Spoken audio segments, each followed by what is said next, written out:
মাহমুদের পদত্যাগের দাবিতে আজকে উত্তাল মুরাদনগর। আসিফ মাহমুদের নিজ উপজেলায় আমরা এই প্রথমবারের মতন দেখলাম যে একদম ব্যানার ট্যানার নিয়ে সাধারণ শিক্ষার্থী এবং জনতাদের একাংশ বিক্ষোভ করেছেন।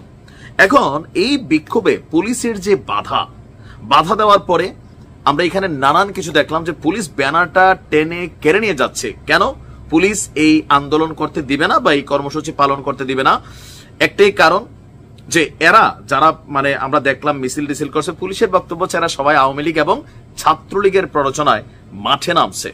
এখন আমাদের অনুসন্ধানী মন জানতে চায় যে এই মুহূর্তে আসিফ মাহমুদের এলাকায় এত বড় বৈষম্য বিরোধী প্ল্যাটফর্ম থাকতে এই ছাত্রলীগ আওয়ামী লীগ এত শত শত মেয়ে ছাত্ররা এরা সবাই বুঝে ছাত্রলীগের লোক, কিন্তু পুলিশের বক্তব্য যে ভাই এরা নাকি ছাত্রলীগের লোক। তবে গেল কয়েক মাস যাবৎ আসিফ মাহমুদের বিভিন্ন দুর্নীতির খবর যখন গণমাধ্যমে আসছে, অভিযোগ হিসাবে প্রমাণিত হয় নাই। তার এপিএস থেকে শুরু করে তার বিরুদ্ধে সাংবাদিক ইলিয়াস থেকে অনেকে কিন্তু লেখালেখি করছেন।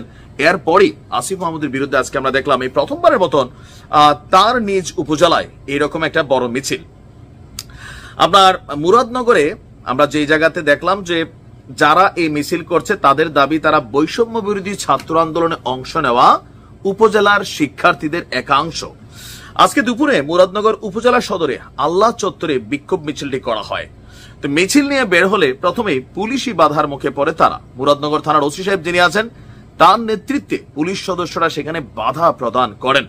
এক পর্যায়ে ওসি সাহেব মিছিলের ব্যানারটিও কেড়ে নিয়ে যান। পরবর্তী সময় ছাত্ররা ওসির দিকে আবার মারমুখী অবস্থায় তেড়ে আসে।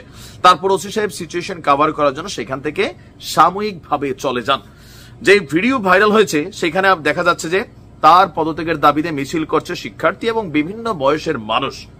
উপজেলা সদরের আল্লাহ চত্বরের পাশে বগদাদ রেস্টুরেন্টের সামনে এলে পুলিশ তাতে বাধা দেয়। ওসি জাহিদুর রহমানকে বিক্ষোভকারীদের হাত থেকে ব্যানার কেড়ে নিতে দেখা গেছে। পরে বিক্ষোভকারীরা ওসির গায়ে হাত তুলতে তেড়ে আসেন। ভিডিওতে ওসিকে বারবার বলতে শোনা যায় কোনো মিছিল করা যাবে না। কেন মিছিল করা যাবে না? বাংলাদেশে কি এখনো আওয়ামী তন্ত্র জারি আছে যে পুলিশ রাজনৈতিক নেতাদের অথবা ক্ষমতায় যিনি বসে আছেন তার চেয়ারকে পাহারা দিচ্ছেন? না, ওসি সাহেবের কথা ভিন্ন। ওই যে আমরা যেটা বলছিলাম যেটা ছাত্রলীগ আওয়ামী লীগ চলে আসছেও। ওসি জাহিদ সাহেব বলছেন যে ওনাদের কাছে গোয়েন্দা তথ্য ছিল আওয়ামী লীগের লোকজন ছদ্ম নামে মাঠে নামবে। তো আজকে যারা মিছিল করছে এরা সবাই নাকি আওয়ামী লীগের লোকজন। আমার কাছে ছবি আছে, ঊর্ধ্বতন কর্তৃপক্ষের নির্দেশ পেলে তাদেরকে আইনের আওতায় আনা হবে। তো আমার আশ্চর্য লাগে যে এত এত নারী শিক্ষার্থী ছাত্র আমজনতা, তো ওই এলাকার বৈষম্য বিরোধীরা কই, ওই এলাকার বিএনপি কই, ওই এলাকার জামাত কই, এরা সবাই এখন ছাত্রলীগ আওয়ামী লীগ। আসিফ মাহমুদের বিরুদ্ধে কথা বললে কি সবাই ছাত্রলীগ আওয়ামী লীগ হয়ে যাবে? বিষয়টা আবার তাও না। তাহলে যে বৈষম্য বিরোধী শিক্ষার্থীদের একাংশ দাবি করে মিছিলটা হচ্ছে, এইটা নিয়ে আবার একটা পেচকি আছে। কোন পেচকি? মুরাদনগর উপজেলার যিনি বৈষম্য বিরোধী ছাত্র আন্দোলনের আহ্বায়ক আছেন ওবায়দুল হক, তিনি লাগাইছেন আসল তথ্য বা পেচ লাগাই না তথ্য জানি না। তিনি বলছেন যে এই বিক্ষোভের বিষয়ে বৈষম্য বিরোধী ছাত্র আন্দোলনের কোনো সম্পৃক্ততা নেই।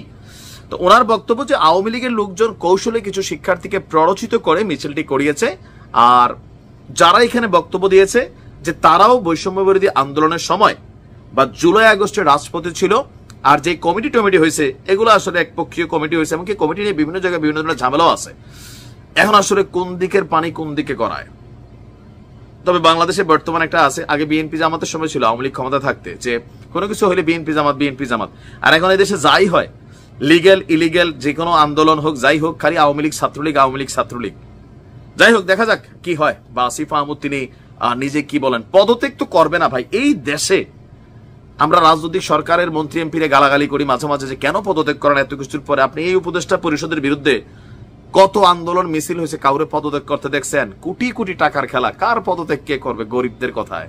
ভালো থাকুন।